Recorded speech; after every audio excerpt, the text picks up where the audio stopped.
really interesting, and that's another reason why I think we could have seen them survive, because they were subscriptions. You would pay in advance actually for the papers, nothing like today. You don't decide whether you want a paper today or tomorrow. You pay in advance for a subscription. And a lot of people were actually clamoring at several points in the history of the paper, why is it that they couldn't actually buy a single copy? Well, the reason why is because they had to put out so much in advance to the printers and things like that, and they couldn't be left with copies in their hands because they were struggling. So the advanced subscription thing was very difficult for most of, people who were not of means to do. So basically, if you had a paper, it was like, back in the day, if you had a television, you were like cat's whiskers. So if you had a paper, people would come to you and you would have some control of what was going on, but they would come to you for information. So technically, I think that this paper was very, very instrumental in, first of all, recording the history from a black and colored perspective for a long period of time.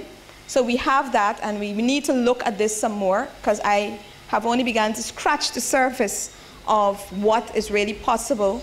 The documents are in the British Newspaper Archive at Colindale. I am very, very thankful to have had some support since 2003, because I kept going back and forth to London to look at the papers. After I finished answering my first question, I became more fascinated and I looked at it. The second thing is, it really helped to involve the African masses in the country, in the political process, and to influence, I believe, the outcome of political processes at the time by having them included in important bodies in the country. It also gives us a peep back into a long historical period from the moment at which African and Indians in the country came into a certain kind of political consciousness, a certain consciousness, and into contact with each other. And this is something that I'm looking at, but it's too early for me to even say anything. I'm just reading to see what it tells us. But that point of contact, I think, is important, because we see from a historical lens how they were actually thinking about each other back then. And I think that that could inform very seriously how we begin to interpret and analyze what we're dealing with now. Because we tend to, in this country, behave as if our history began in 1956, right? When it really, this work can actually tell us that it began long before that, and in fact, a lot of other forces structured relationships and structured the relationships between the groups in the country before they even had a chance to figure out what they wanted to do and how they wanted to negotiate those relationships. I think it's important for young people, especially students of political science, social science, to really be able to understand this grounding that we have a history, and there are documents now available, thankfully, thanks to PDFing of microfiche and microfilm, that you can actually get to look at. So I'm going to stop here because I think I've spoken for a while. As I said, there's an article in this arts journal that speaks to the first three questions that I wanted to ask, which I think I answered, is why did it survive, how did it survive, and what are some of the mechanisms. But today I was trying to really focus on the more political aspects of the paper. If there are questions, I need to say thanks to a couple of people. Please allow me. UNESCO, really and truly, for publishing that book, because if they had not published that book, I don't know where I would have come into contact with the information about these periodicals. To David Granger and Dr. Nigel Westmus for doing that work, and Nigel Westmus, who is a really wonderful historian, marvelous historian, has throughout the years kept my foot to the fire. He would write me every now and then and say, Paloma, you still doing the work on the Creole? And I'd be like, oh no, I haven't done anything for years. And then he would send me something and say, well, look at this. And then I would go back to it. So that's really good. When I was at university in the States, my first set of money that I went to London with was paid for by Harvard University, so that was good. The British Newspaper Archive at Colindale, where all this stuff is, I've spent quite a number of years over time going back and forth, going there. And they have been very kind and good to me. They allow me to stay there, to come late, to do all kinds of things. Tony Martin, who I was married to at the time of doing most of this work, also was very, very instrumental in supporting some of my travel and my work, so I'd like to thank him as well. The University of Guyana for my recent work, which is not presented here, last year when I was on leave, they helped support some of that work. Dr. Mark Tunbridge, who is was very helpful from Warwick University, who supported my getting my travels from the place I was staying to the museum, who is here in the back, because anybody who knows me knows I'm hopelessly geographically challenged. If you turn me so and say it's right, go so, I will get lost no matter what. So I could not navigate the subways by myself, and it was too expensive to stay close to the thing. So he would help me out. Vanda and Moray House Trust, thank you very much. Joan, Cindy, Susie, Bert, CCS, and my friend Barry Braffett, who also was helpful in sending me to some documents to help me understand a little bit more about the context of the paper, because like I said, I'm not a historian, so I don't have the kind of grounding in, to understand and interpret some of what I'm seeing. So I always have to go to people to say, what is this?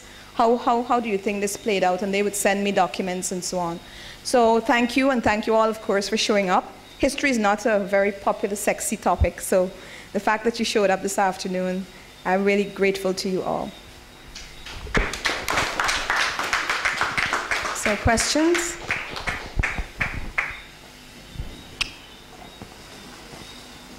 No questions? Okay, there's food outside.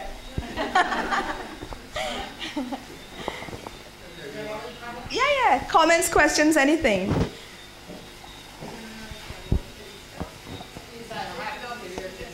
Yes.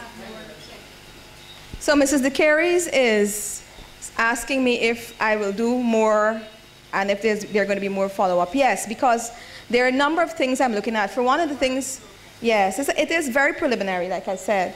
One of the things that is interesting me also is I really am fascinated by the ads in the Creole, and so I started really measuring the ads, counting them, looking to see how much, how much revenue. Yes, so that's interesting, and also, like I said, this immigration question, how, from the perspective of the Africans, I think that is something that needs to be ventilated and actually examined a little more. So certainly those two things, yeah. Could you go back a couple of pictures? This one. See at the bottom? You see who's advertising? The Kairos brothers and But I need to know the date because I want to know when the name was changed. Sorry? There's a picture that I have from off the internet that shows the building with the spelling. Yeah, you have a picture. At what date? That's right. Taken from the top of the Stafford market, that's right. No, my question, Doc, is, since you couldn't buy the paper, I wonder what might have been the cost for the subscription. Was it? Sorry, is it mic on? Subscription. Yes, it is. The cost for the subscription? Yeah. Any idea? I know. I have it in here, I'll tell you. It changed from time to time, but I will. It's 12, it started off 12 pence and like 0.6, I don't know what that means. 12 pounds, 0.6. That's the first thing, the first paper I saw, 6.6 pence. I don't know what it meant. So, but I know I remember seeing 12 pounds. And then by 1907, when it ended, we went up to something like about 17 pounds. That when it ended, a year. 17 pounds. It was a lot. That is the reason why. They were, at this point, they were publishing every day though, right? They started publishing, no, 12.7 must have been shillings and pence to start with. And then they got up to pounds a year. Because I remember calculating how expensive that would be as against now. So they actually, but remember there are two dynamics that are changing. One, they started publishing only 4 pages first, twice a week. And then by this time, 1907, they were publishing daily. So it is a different, it's now a different number. And the paper had gotten bigger. It went up to 8 pages. So they really, really went leaps and bounds. And like I said, they only had about 2 breaks in the whole run of the paper from 1856 to 1907, 2 breaks of about a year and a half each. And that's impressive when you really think about the paper. Yes, Mr. DeFrey, I forget what I'm going to say. I'm not a politician. I stay far from politics. But a lot of what I do as a social scientist actually does involve, you know, some response to this. I found references to the early newspapers, like the Working Man's Journal and the Maribonta and things like that, right? In the Western Trial. I think it is less, I don't know if who designed it, but the point is that Chadijagan does discuss in the Western Trial earlier works, things that informed their work, but he begins his history because that's when it began. They begin their history at the point at which they started with the PAC and so on. So I don't know that this was a deliberate thing, but I do buy your point that it's really important for us to look back, to have this view backwards from all these different perspectives that can actually tell us how it is we got to the point from which we know. Because everybody knows that, thinks that we began in 1956 or 1966, right? Or 1946, right? I have done other work. In fact, the work I did for my PhD was an analysis of letters in the papers for 15 years. And one of the things I found, because my work is as a social psychologist, right? So I found that what I consider to be a complex operating in the country, especially when you analyze letters to the editor, where you have every single problem in the country is pointed back to a specific period, a historic period, right? And it's usually the 1950s in this country. And somebody will say the reason why this is happening today in 2012 is because of what y'all did in 19 this or y'all did in 19 that, right? And then somebody else will answer back and say, no, y'all did this. And so what I find, what I call it a complex and a syndrome is because we keep going round and round. I call it the BCRC, blame, response, critical response syndrome. Because you keep going back, blame, responding, people go back and respond, and this is both sides, right? So my thesis is that once we keep doing that, we do not deal with what is responsible in the present. And so this is where we need to move forward from. And that's why I cite 1956, because I have enough, I think I have enough evidence, 1950s, enough evidence to show that that is what is in the Guyanese consciousness at this moment. Yes.